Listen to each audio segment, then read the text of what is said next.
sangat bermanfaat. Kami mengundang kita semua bangkit berdiri, Bapak Ibu Saudara yang dikasihi Tuhan. Kita mau datang ke hadapan Tuhan kita yang mengasihi kita pagi hari. Mari siapkan hati kita untuk menyembah Tuhan. Terima kasih Tuhan atas kebaikan-Mu dalam hidup kami. Pagi hari ini kami mau siapkan hati kami, tubuh, jiwa, dan roh kami untuk menghadap Engkau di tempat kudus.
Izinkan Tuhan temukan penyembahan-penyembahan yang benar di tempat ini bagi kami. Tuhan tidak pernah mencari jabatan, Tuhan tidak pernah mencari pelayananmu sebesar apa. Yang Dia cari penyembahan. Dia punya segalanya. Dia punya emas, perak, permata, kekayaan. Dia punya. Dia cuma mencari penyembahan. Engkau yang mau memberikan apa yang Tuhan cari bagimu. Saya mengajak kau bangkit berdiri di hadapan Tuhan. Engkau yang mau memberikan apa yang Tuhan cari pagi hari ini. Angkat tanganmu dan nyanyikan pujian.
kami siapkan hati kita untuk memberi persembahan kepada Tuhan. Kami mau datang membawa persembahan kami Tuhan. Kuduskan, sucikan persembahan ini Tuhan. Pakailah menjadi alat kemuliaan-Mu dalam nama Yesus. Kami beri dengan sukacita. Amin. Siapkan hati kita menyembah firman Tuhan. Yes. Firman Tuhan itu tujuan. Ya Allah,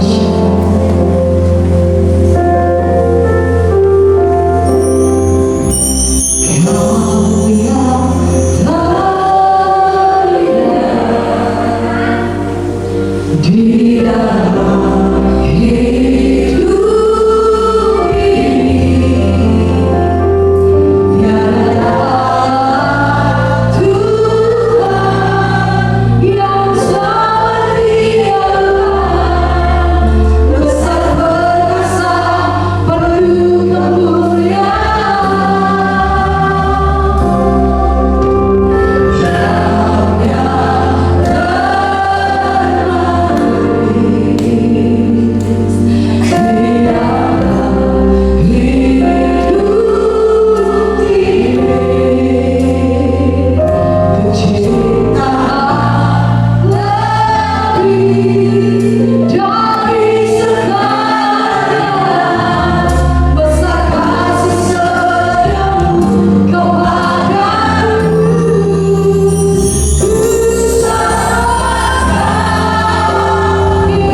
jiwa raga kami datang dengan segenap hati memuji Engkau, menyembah Engkau Tuhan. Karena kami tahu Engkau yang hadir selalu dalam hidup kami, memelihara, menuntun dan membimbing kami sampai kami menemukan kehidupan. Engkau layakkan kami Tuhan. Kami bersyukur buat kebaikan demi kebaikan yang Tuhan sudah kerjakan dalam hidup kami. Kami percaya setiap kami yang hadir pada hari ini, Engkau telah menerima pujian dan sembah kami pada pagi hari ini Tuhan. Dan kalau Kau berkenan dalam pujian dan penyembahan kami percaya lawatan-Mu terus terjadi dalam hidup kami, pribadi demi pribadi hari ini. Tidak ada seorang pun yang Kau lalukan di antara kami Tuhan. Yang lemah dikuatkan, yang susah dihibur hari ini, karena Kau punya kuasa tak terbatas adanya Tuhan. Kami bangga mempunyai Engkau dalam hidup kami. Terima kasih Tuhan. Saat ini kami akan mendengarkan firman-Mu. Kami siapkan hati kami. Berfirmanlah melalui hamba-Mu Tuhan. Karena kami siap untuk mendengar dan diberkati melalui firman Tuhan hari ini.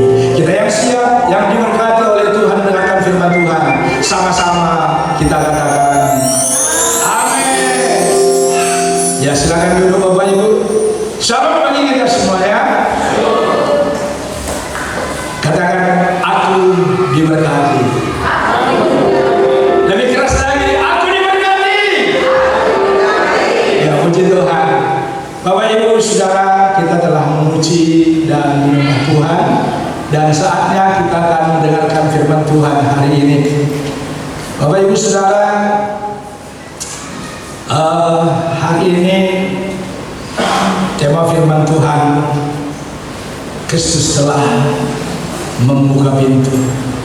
Ya, kita masuk ke dalam ayat yang menjadi dasar dari kebenaran ini, yaitu di dalam kitab Wahyu pasal 3 ayat 7 dan ayat yang ke-8. Ini merupakan perwakilan dari ayat-ayat yang sesudah sebelumnya. Baik Bapak Ibu, kita langsung saja membaca ayat ini dalam hitungan yang ke-1. 3, 2, 1, ya. Dan tuliskanlah kepada mereka jemaat di Philadelphia, inilah firman yang kudus, yang benar, yang memegang kunci Daud. Apabila ia membuka, tidak ada yang dapat menutup. Apabila ia menutup, tidak ada yang dapat menutup. Ayat yang ke-8, aku tahu.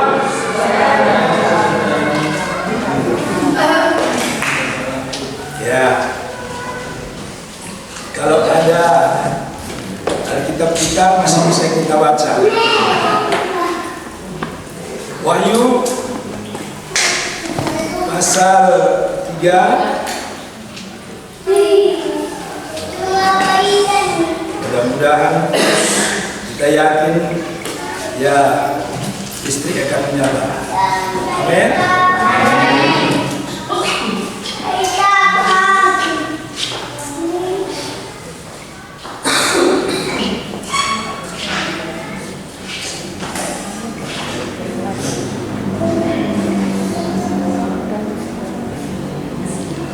Ya, yuk kembali kita baca ayat ini. 3, 2, 1, ya. Dan dari awal, dari ayat yang ke-7 yuk. 3, 2, 1, ya. Dan tuliskanlah kepada mereka jemaat di Philadelphia, inilah firman dari Yesus yang benar, yang memegang kunci Daud. Apabila ia membuka, tidak ada yang dapat menutup. Apabila ia menutup, tidak ada yang dapat membuka. Ayat 8.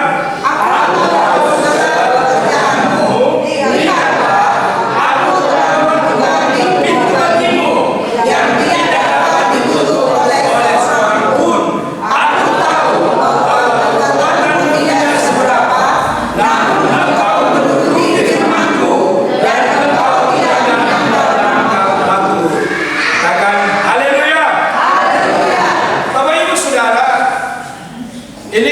kita cermati ayat 7 dan ayat 8, ada beberapa kata yang perlu kita pahami Bapak Ibu, ya. Nah, ini di sini di dalam ayat yang ke-7 di sana dijelaskan, inilah firman dari yang kudus, yang benar. Ya, ada di situ yang kudus dan yang benar, ya. Nah, pertanyaannya, siapakah yang dimaksud dengan yang kudus dan yang benar? Ya. Nah, yang kudus dan yang benar di sini tak lain dan tak bukan, yang pasti bahwa yang berfirman itu adalah Yesus Kristus. Katakan amin. Amin. Ya, Yesus Kristus inilah yang berfirman, yang menyampaikan pesannya kepada jemaat yang ada di Philadelphia. Ya. Nah, jadi clear dia, yang kudus dan yang benar itu adalah Yesus Kristus. Kemudian kedua yang kita lihat di situ, ya, yang memegang kunci Daud, ya, yang memegang kunci Daud. Menjadi pertanyaan bagi kita, kenapa harus ada disebut Daud? Bukankah ada lebih layak kalau menurut pemikiran kita barangkali, ya? Adakah yang lebih layak? Ada, misalnya, ya. Ya. Jadi di sini, ya, ada kata Daud. Kata Daud di sini, ya, mengingatkan kembali, ya, bagaimana Tuhan, ya, memberikan kunci yang berbicara tentang otoritas, ya, yang berbicara tentang otoritas. Di mana kalau kita lihat di dalam Yesaya pasal 22 ayat 22, yuk kita cari dulu.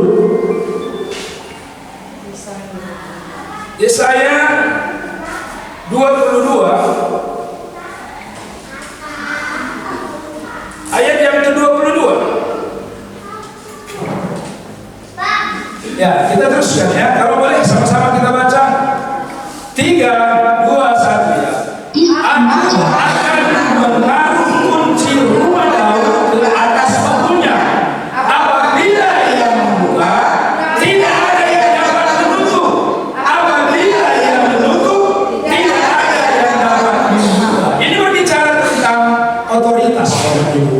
Rupanya kunci, ya, otoritas pernah diberikan kepada Daud. Ya, ini mengingat tentang Daud. Kalau kita berbicara tentang Daud, Daud itu, ya, memerintah selama 40 tahun. Kalau nanti kita lihat ini,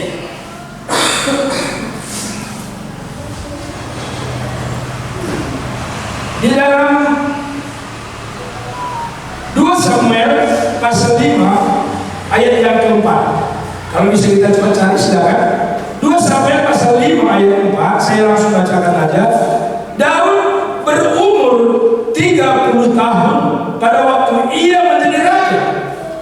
40 tahun lamanya ia memerintah. Waduh, 40 tahun itu bukan waktu yang singkat, Bapak Ibu, ya. Nah, kenapa itu bisa terjadi? Karena dia diberikan kunci menutup dan membuka. Artinya ada otoritas. Siapa yang suka Daud masuk ke dalam istana, boleh. Tetapi siapa yang tidak diizinkan oleh Daud masuk, itu juga tidak bisa. Dia punya otoritas. Jadi siapa yang dibuka pintu boleh masuk. Siapa yang tidak dibuka pintu itu tidak boleh dilarang. Artinya kerajaan itu kokoh. Itu dia. Selama 40 tahun. Nah, hari ini di dalam ayat-ayat yang ke-7 tadi, di sana dikatakan bahwa yang memegang kunci Daud itu adalah Kristus. Nah, oleh sebab itu saya ini, yaitu Kristus telah membuka pintu. Saya nggak ada apanya ya, saya nggak ada layarnya, tapi nggak apa-apalah, itu nggak merintangi gitu ya. Bapak Ibu Saudara, ya temanya saya buat Kristus telah membuka pintu. Ya, kalau ini kita boleh pahami, kata telah berarti sebelumnya dulu. Amin. Pernahkah pintu tertutup bagi manusia? Pernah, Bapak. Ya. Sebenarnya rancangan Allah itu sangat baik. Ya, kalau kita lihat di dalam Yeremia pasal 29 ayat yang ke-11, di sana dikatakan bahwa aku tahu rancangan-rancangan apa yang ada padaku tentang kamu, kata Tuhan. Ya, yaitu rancangan apa? Rancangan damai sejahtera dan bukan kecelakaan. Masa depan yang penuh harapan. Ya. Nah, di ayat yang lain dikatakan bahwa ya, rancangan Tuhan itu sangat mulia. Ya. Nah, tetapi dosa menutup pintu itu. Bapak Ibu Saudara, iblis menggunakan dosa itu untuk menutup sehingga kemuliaan Allah yang ada dimiliki oleh manusia, oleh Adam dan Hawa pada waktu itu, ya, menjadi hilang. Kalau kita lihat di dalam Roma pasal 3 ayat 23 kalau saya tidak salah, coba lihat itu.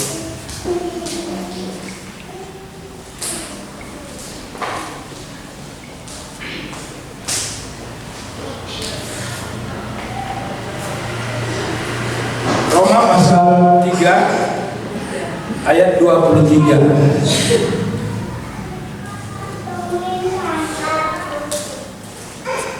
Saya bacakan. Karena semua orang telah berbuat dosa dan telah kehilangan kemuliaan Allah. Nah, kehilangan kemuliaan Allah karena dosa. Ya. Tetapi pertanyaannya adalah, apakah Allah tidak bisa berbuat sesuatu dengan manusia untuk terus menjadi orang yang bisa diberkati? Jawabannya pasti bisa, Bapak Ibu. Ya, pasti bisa. Karena di dalam kitab Yehezkiel, kepada kitab Yehezkiel pasal 33 ayat yang ke-11, di sana dikatakan, aku tidak berkenan kepada kematian orang fasik, melainkan aku berkenan kepada pertobatan orang fasik itu dan kelakuannya. Saya ulangi ya, aku tidak berkenan kepada kematian orang fasik, melainkan aku berkenan kepada pertobatan orang fasik itu dari kelakuannya supaya hidup. Bertobatlah dan hidupmu yang jahat itu dari hidupmu yang jahat itu. Nah, jelas di sini dikatakan bahwa Tuhan itu, ya, tidak menginginkan kematian orang fasik, orang siapapun. Itu tidak ada keinginan Tuhan untuk kematiannya. Tetapi yang diinginkan adalah pertobatannya. Amin. Iya. Yang diinginkan adalah pertobatannya. Supaya apa? Supaya hidup. Ya. Nah, supaya hidup. Dan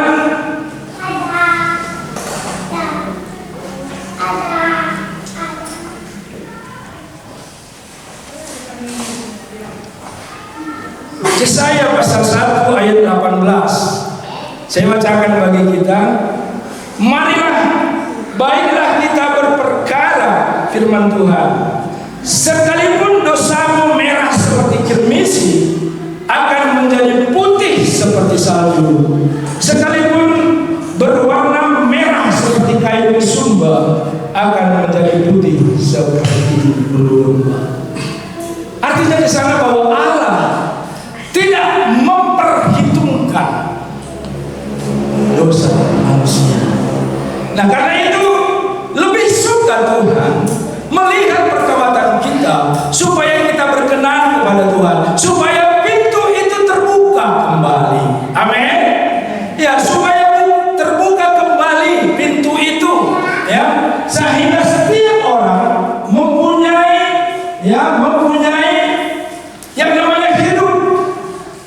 Ya, kalau kita lihat di dalam Yohanes pasal 10 ayat yang 10, di sana dikatakan, pencuri datang hanyalah untuk mencuri, membunuh dan membinasakan.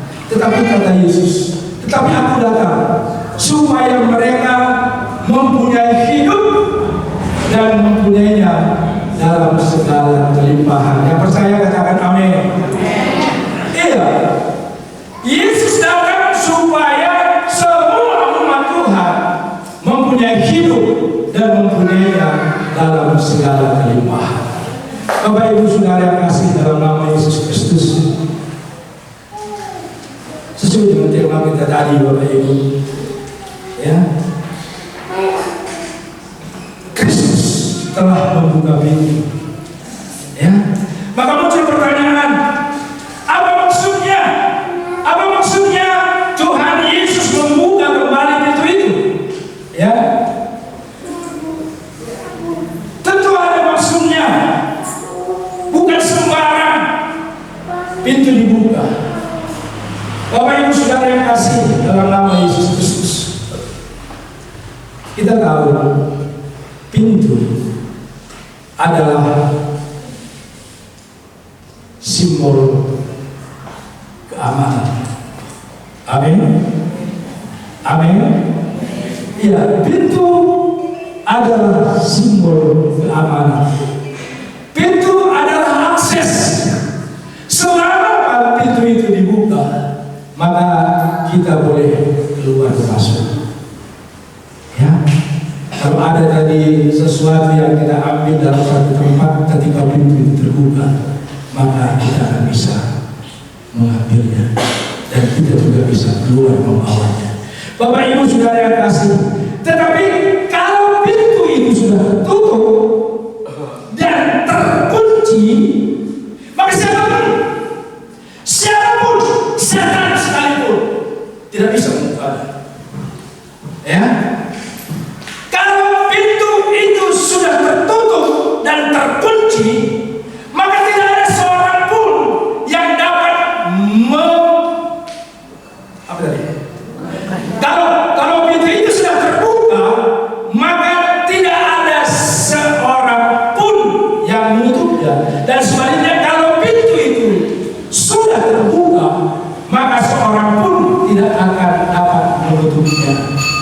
Nah, kalau kita lihat di dalam ayat yang ke-8 tadi, Wahyu pasal 3 ayat ke-8 tadi, di sana dikatakan, aku telah membuka pintu bagimu, dan pintu yang dibuka oleh Tuhan itu tidak akan ditutup kepada orang yang percaya.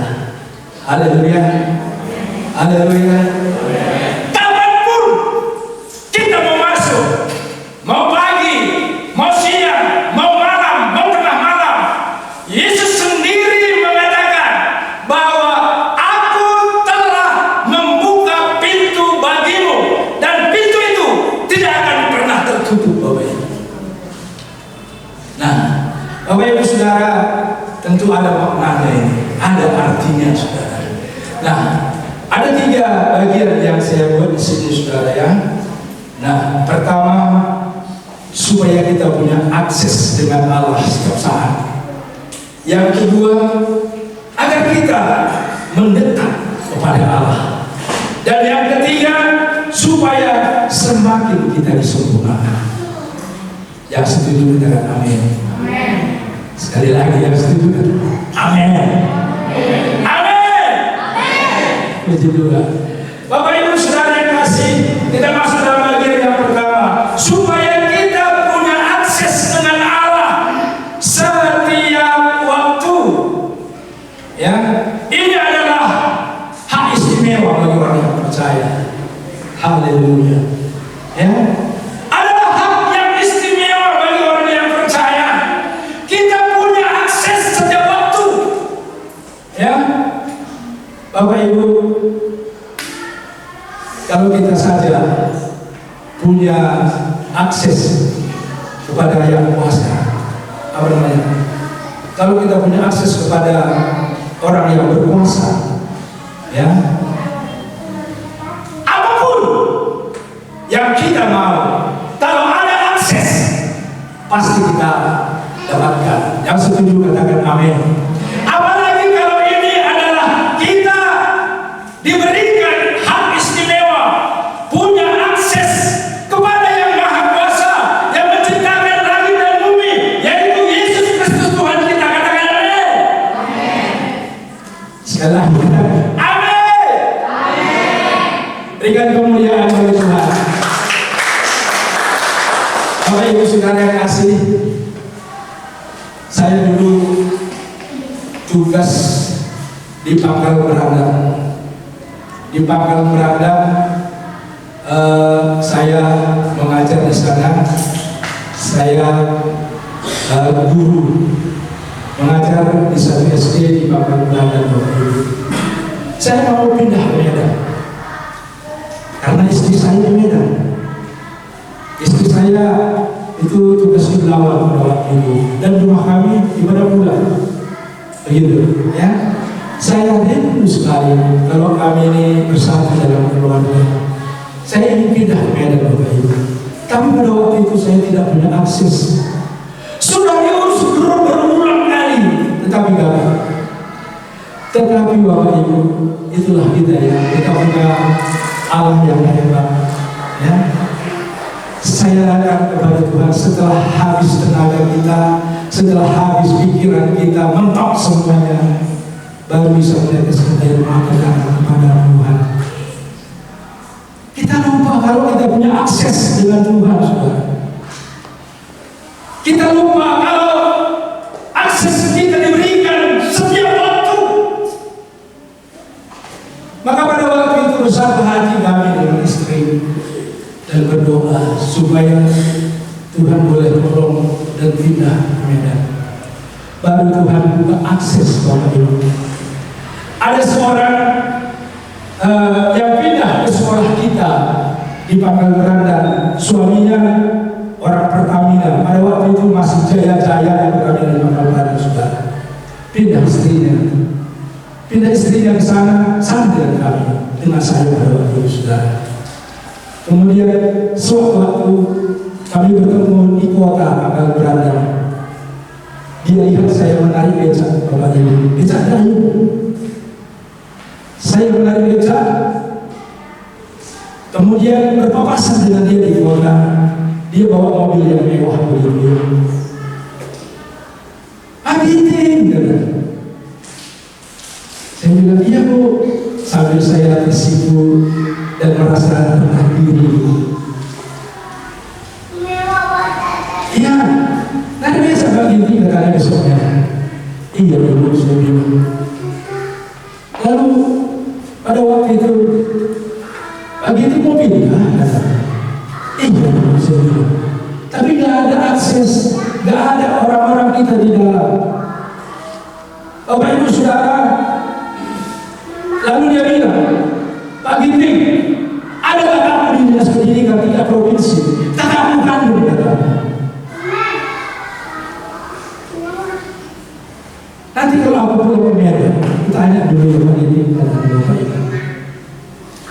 Ya kan, tolong saya Ibu. Udah 5 tahun saya melihat kondisi saya bilang, saya rindu kali untuk bersama-sama dengan keluarga. Yang 5 tahun itu ini si Putra sudah ada, kemudian adiknya si Rika pun kayaknya sudah ada pada waktu itu, ya. 5 tahun saya di sana. Kemudian hari Seninnya dia balik mengajar, bertemu dengan saya di sekolah.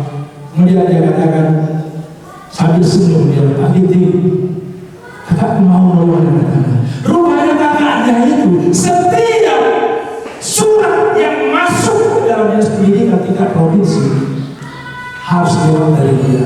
Kalau mungkin Anda kenal di dinas pendidikan dulu, Kak Ina tinggal di Jalan Garuda Pak Ibu sudah tidak begini. Bapak Ibu Saudara, lalu apa yang saya buat? Dia bilang pada waktu itu sama andong ya, kalau orang kita maya-maya ya, dia bilang tolong Habib supaya cepat dia tidak kasihan Pak Ginting dan saudara. Nah kemudian diurus dengan kami semuanya. Tidak lama, beberapa bulan saja. Nah pada waktu itu Bapak Ibu, berikutnya dia pulang ke Medan, tahu informasi kalau saya itu sudah keluar SK saya untuk pindah ke Medan Bapak Ibu. Kemudian dia kasih sama saya, Pak Ginting ini sudah selesai sekarang Pak Ginting, katanya boleh pulang ke Medan, kata begitu saudara. Luar biasa Tuhan kita, amin. Kalau kita punya akses dengan penguasa, apapun kesulitan kita pasti akan terselesaikan dengan baik. Yang setuju katakan amin. Ketika kemudian bagi Allah kita, haleluya. Iya, apapun kesulitan kita, apapun masalah kita, mungkin masalah kita dengan ekonomi kita Bapak Ibu, mungkin ada masalah kita dengan katakanlah dengan orang-orang yang ada di sekitar kita, karena mungkin kita kesulitan dan ada mungkin masalah persoalan yang lain yang sulit untuk kita carikan jalan keluarnya. Bapak Ibu, Tuhan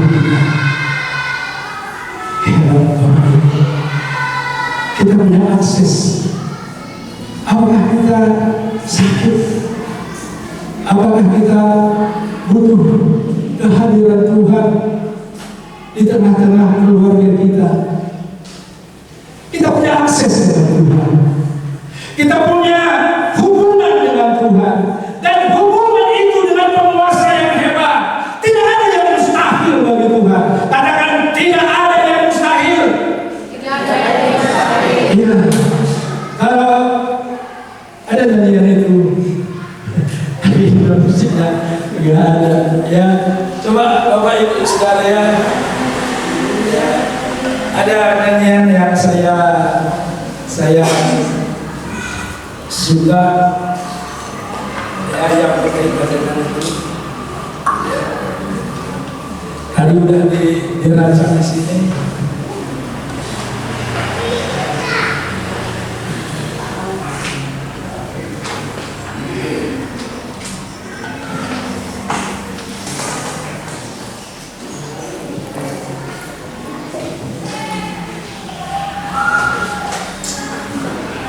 Ya, saya mau mulai. Mana dari main cara?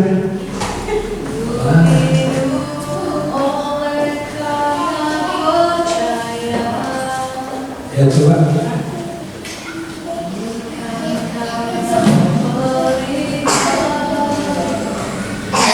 Ya, kan itu nggak bisa ya.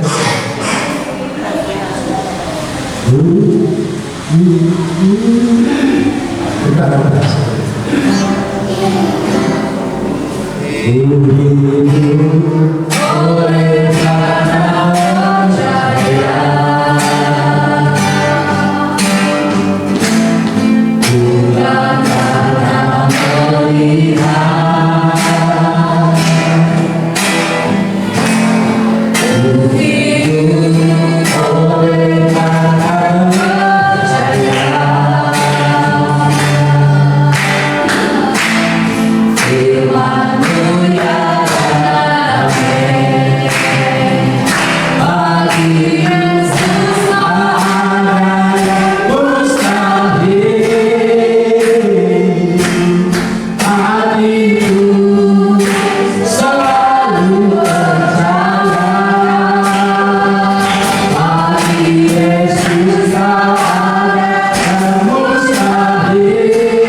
dan pintu tetap terbuka bagi kita.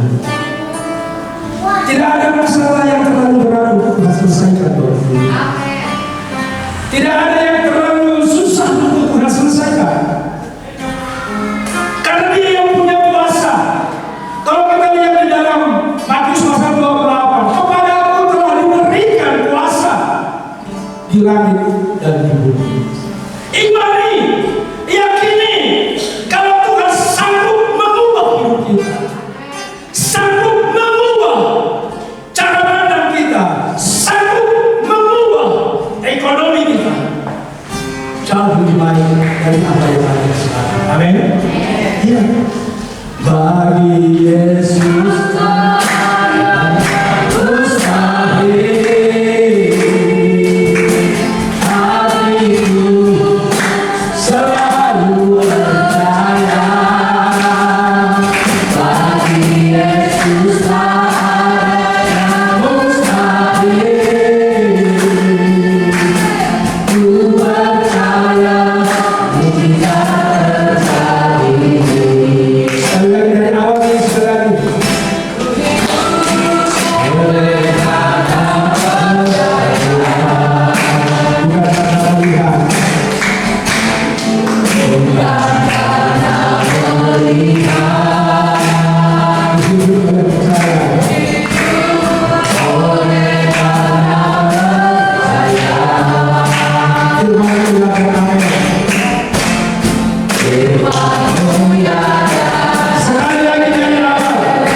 Bapak Ibu saudara yang kasih dalam nama Yesus Kristus, pada siang hari ini seperti firman Tuhan yang saya katakan bahwa mengapa Tuhan membuka pintu setiap waktu. Pertama kali supaya kita punya akses dengan Allah setiap waktu, setiap saat Bapak Ibu. Kemudian yang kedua, agar kita mendekat kepada Allah. Bapak Ibu saudara yang kasih dalam nama Yesus Kristus, dosa bukan hanya menutup berkat pada waktu itu, tetapi juga dia mau memisahkan, ya, dia mau memisahkan manusia ciptaan Allah dengan dia, Bapak Ibu. Dia ingin supaya ada keterpisahan antara kita dengan Allah, ya. Tetapi Tuhan ingin supaya kita dekat dengan Dia, supaya kita boleh terus bersama-sama dengan Dia. Karena itu di dalam Yakobus pasal yang keempat ayat yang ke-8 di sana dikatakan, mendekatlah kepada Allah, maka Ia akan mendekat kepada. Yakobus melihat bahwa setiap orang yang kalau mendekat dengan sumber yang sejahtera, maka dia pasti memiliki damai sejahtera. Karena itu dikatakan mendekatlah kepada Allah. Dia buka pintu bagi kita Bapak Ibu setiap waktu. Tetapi adakah yang menghiraukannya panggilan itu bagi dia? Mendekatlah kepada kita.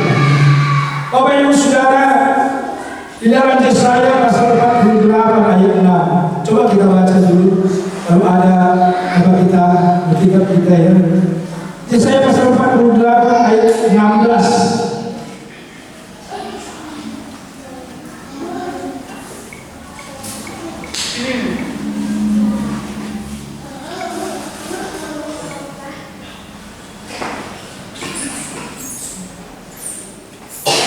Yesaya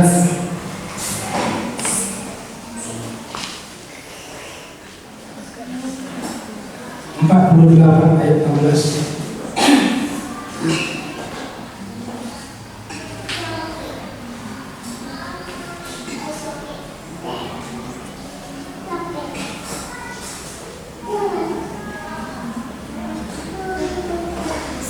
Saya bacakan bagi kita.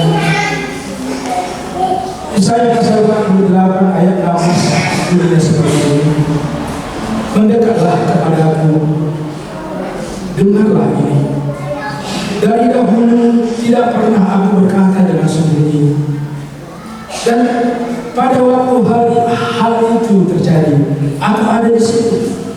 Dan sekarang Tuhan Allah mengutus aku dengan ini apa yang dialami oleh Nabi Yesaya pada waktu itu Bapak Ibu, di mana di dalam tengah kesulitannya sebenarnya Tuhan ada hadir menyertai dia. Karena itu dibutuhkan oleh Tuhan supaya kita mendekat kepada-Nya. Bapak Ibu Saudara yang kasih di sini katakan, mendekatlah kepadaku. Dia ingin supaya kita mendekat. Bapak Ibu Saudara, kalau mungkin dengan manusia, ya, belum tentu memberikan apa yang kita rindukan dalam hidup kita.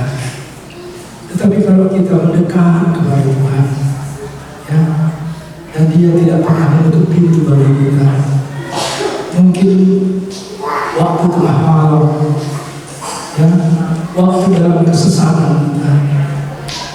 Saya mau ceritakan sedikit Bapak Ibu. Ayah saya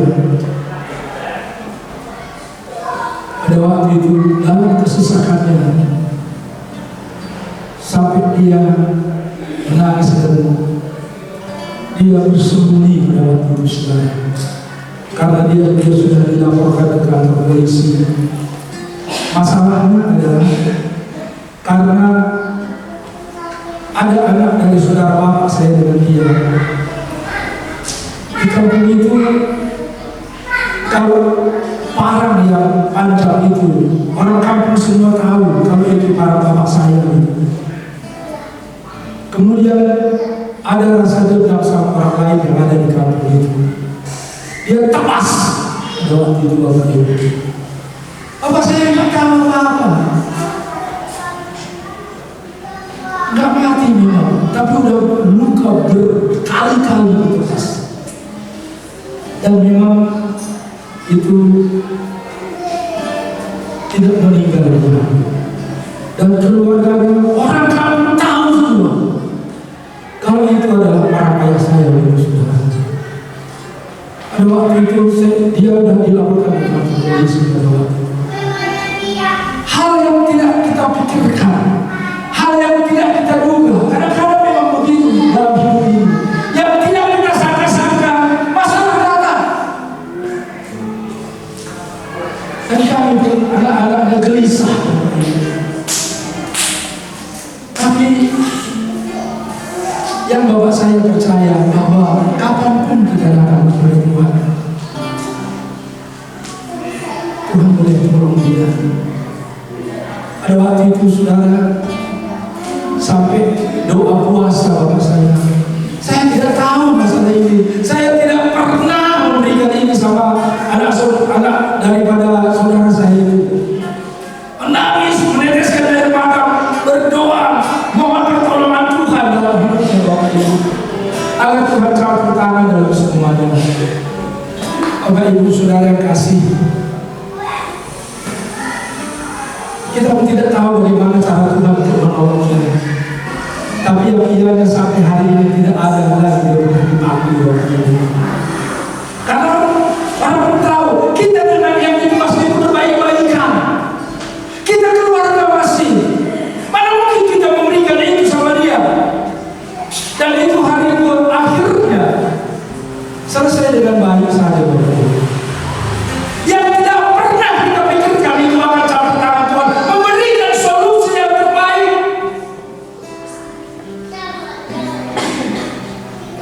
Datang berpuasa, menangis di hadapan Tuhan, maka Tuhan hadir di tengah-tengah masalah itu, dan akhirnya keluarga pun dipulihkan dengan cara Tuhan, dan dia pun tidak berpikir negatif lagi terhadap kita. Si kawan tadi sudah melarikan diri tadi malam. Bapak Ibu Saudara, mungkin pernah masalah ini terjadi dalam hidup kita, bukan masalahnya yang sama, tetapi mungkin masalahnya yang sulit untuk kita carikan jalan keluarnya. Tetapi kita dekat dengan Allah, mendekat kepada Allah. Bahwa masalah Dia akan mengampuni semua segala dosa kita. Dia akan mengampuni. Bagi Tuhan tidak ada yang mustahil. Bagi Tuhan tidak ada yang tidak mungkin untuk Tuhan selesaikan. Tuhan tahu bagaimana cara untuk menyelesaikan semua. Dan Tuhan beri hikmat bagi hidup kita. Tuhan itu baik. Dia membuka pintu setiap waktu bagi anak Tuhan. Pertama tujuannya adalah supaya kita punya akses dengan Tuhan setiap waktu. Kemudian yang kedua adalah supaya kita mendekat dengan Dia, saudara. Kapan saja Dia buka pintu bagi kita, kapanpun kita datang mendekat kepada-Nya, maka kita akan rasakan adanya Tuhan yang selalu hadir dalam hidup kita. Maka kita akan merasakan kedekatan itu dengan hidup kita, berbeda dengan orang-orang dunia ini, saudara. Kalau kita datang kepada Tuhan, Tuhan, ini aku Tuhan. Ku bawa jiwa raga kepada Tuhan. Aku menyembah kepada Tuhan. Lepas semua kebenaran. Amin. Ini akhirnya mendekat kepada Saudara. Maka Dia akan menyembuhkan engkau. Luka yang ada di dalam hatimu akan terobatkan oleh Tuhan, saudara. Bapak Ibu Saudara kasih, yang kedua dari supaya kita mendekat dengan Tuhan. Tetapi yang ketiga, Bapak Ibu, yang ketiga adalah supaya kita semakin sempurna. Senada kamu sempurna kata Tuhan, sebab aku sempurna adanya. Hendaklah kamu sempurna. Rupanya Tuhan membuka pintu bagi kita supaya kita dekat, dan Roh Tuhan akan bekerja di dalam hati kita. Kalau ada hadir Roh Kudus di dalam hidup kita, maka semakin hari kita akan disempurnakan. Yang setuju katakan amin.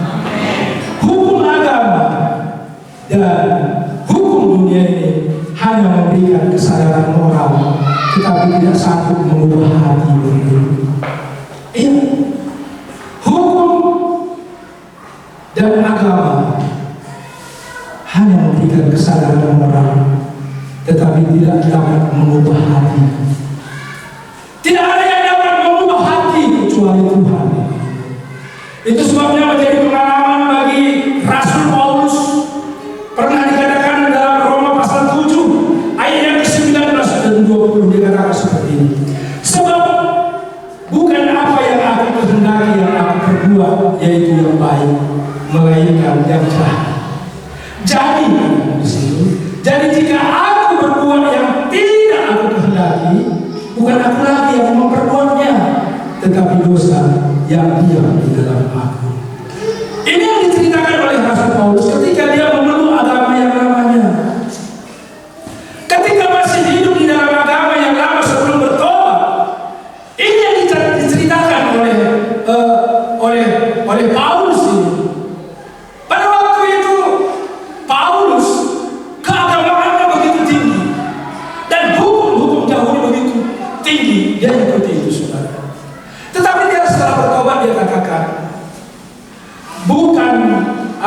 aku kehendaki, yang aku perbuat. Yang aku kehendaki itu adalah berbuat baik, tetapi bukan berbuat baik yang aku lakukan, tetapi yang jahat. Jadi dikatakan di sini, jika aku berbuat yang tidak aku kehendaki, kalau aku berbuat sesuatu yang tidak aku kehendaki, itu berbuat jahat kali. Ya, jadi katanya aku bukan aku lagi yang memperbuatnya, tetapi dosa yang diam di dalam aku. Bapak Ibu Saudara yang kasih dalam nama Yesus Kristus, kita terbatas adanya tanpa Tuhan. Kita tidak akan bisa sempurna kalau Tuhan tidak ada di dalam hidup kita. Tuhan yang mengubah hati kita. Kalau Tuhan yang ada di dalam hidup kita, Dia akan berproses di dalam hidup kita. Semakin hari, semakin kita disempurnakan. Semakin hari, kehidupan kita semakin baik. Kehidupan kita semakin hari, semakin menyenangkan hati Tuhan. Hidup kita semakin hari, semakin menyenangkan oleh orang-orang yang di sekeliling kita, saudara. Semakin sempurna di dalam Tuhan. Bapak Ibu Saudara, dalam nama Yesus Kristus, Tuhan selalu membuka pintu bagi kita, supaya kita punya akses, supaya kita semakin dekat dengan Tuhan, supaya kita semakin disempurnakan oleh Tuhan. Karena kesempurnaan itu harus kita miliki sesungguhnya dalam hidup kita sebagai anak-anak Tuhan. Bapak Ibu, saya mau katakan di sini sebagai penutup, Kristus telah membuka pintu bagi setiap kita yang tidak dapat ditutup oleh siapapun, supaya kita punya akses dengan Allah, supaya kita semakin dekat dengan Allah, dan supaya kita semakin disempurnakan. Tuhan Yesus menyertai kita semua. Yuk kita sama-sama bangkit berdiri. Bagi Tuhan tidak ada yang mustahil dari awal. Yuk, mari.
Terima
Allah seperti Engkau. Kami bersyukur karena Engkau adalah Allah yang memahami, yang mengerti akan kehidupan kami. Karena itu Engkau selalu membuka pintu bagi kami, Tuhan. Engkau tahu ada kesulitan, ada kesusahan, ada masalah yang terjadi dalam hidup kami. Setiap waktu, setiap saat Engkau membuka pintu bagi kami, Tuhan. Engkau membolehkan kami datang kepadamu. Dan bagi Tuhan tidak ada yang mustahil. Tidak ada yang tidak mungkin bagimu, Tuhan.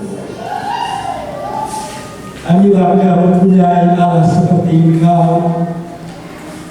Dan biarlah dalam setiap pergumulan anak-anakmu yang ada di tempat ini, Tuhan, dia yakinkan bahwa bagi Tuhan tidak ada yang mustahil. Dan kami percaya Engkau hadir dalam setiap masalah, setiap pergumulan hidup mereka. Engkau sanggup mengubahnya menjadi sukacita. Engkau mengubahnya menjadi apa yang menjadi kerinduan dari setiap kami, Tuhan. Bagi Tuhan kami tidak ada yang mustahil. Engkau hadir dalam hidup kami, Tuhan. Engkau juga menginginkan supaya kami mendekat kepadamu.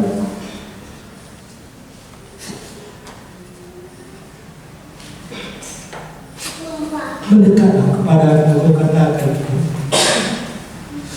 Dan tetaplah Engkau bersama. Semakin Engkau disempurnakan, semakin menyenangkan.